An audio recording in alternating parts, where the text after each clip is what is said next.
नमस्कार मंडळी, आज आपण बनवणार आहे शरीराला फायदेशीर असणारे प्रोटीनयुक्त मुगाचे चिल्ले।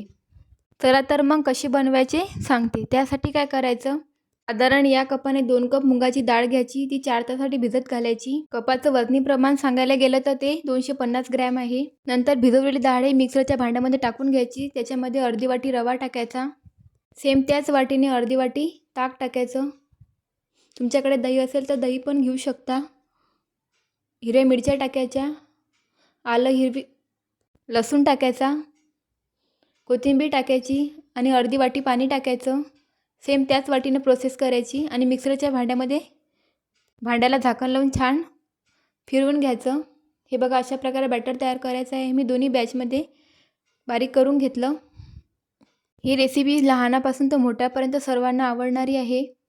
मुगाच्या चिल्ल्यासोबत खाण्यासाठी आपण टोमॅटोची चटणी तयार करून घेऊया। त्यासाठी काय करायचं, स्वच्छ धुवून घेतलेले टोमॅटो चिरून घ्यायचे। मी सांगते, या पद्धतीने जर तुम्ही टोमॅटोची चटणी बनवली तर खूप छान होते आणि चविष्ट खूपच आहे।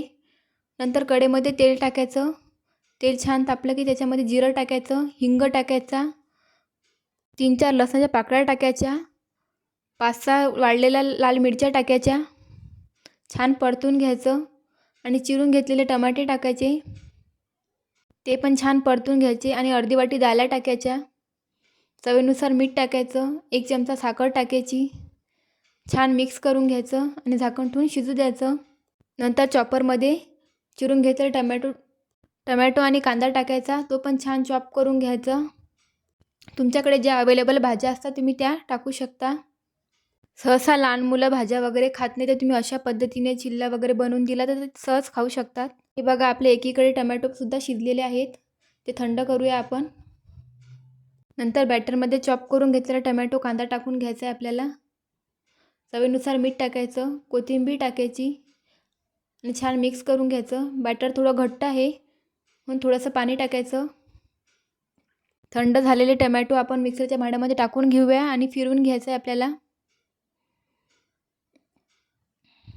हे बघा, छान झालेली आपली चटणीला तडका देऊन घेऊया। त्यासाठी काय करायचं, कढईमध्ये तेल टाकायचं, मोहरी टाकायची, जिरं टाकायचं, हिंग टाकायचा, कढीपत्ता टाकायचा आणि मिक्सरमध्ये बारीक करून घेतलेली चटणी ही टाकून घ्यायची आणि छान फिरवून घ्यायची।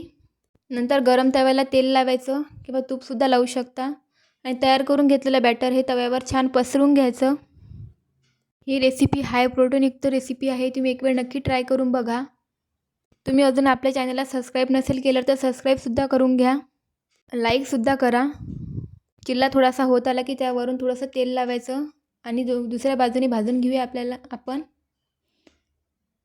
हे बघा, आपला चिल्ला किती छान झालेला आहे। तुम्ही ही रेसिपी एक वेळ नक्की ट्राय करून बघा। तुम्ही माझे असेच नवीन व्हिडिओ बघण्यासाठी माझ्या व्हिडिओला लाईक करा, शेअर करा आणि सबस्क्राईब करायला मात्र विसरू नका आणि बेल आयकॉन क्लिक करा, जेणेकरून जे माझे नवीन व्हिडिओ आहे त्याची अपडेट तुमच्यापर्यंत येणार आहे। ही रेसिपी कशी झाली हे मला कमेंट करून नक्की सांगा। चला तर मग भेटू पुढच्या व्हिडिओमध्ये, बाय।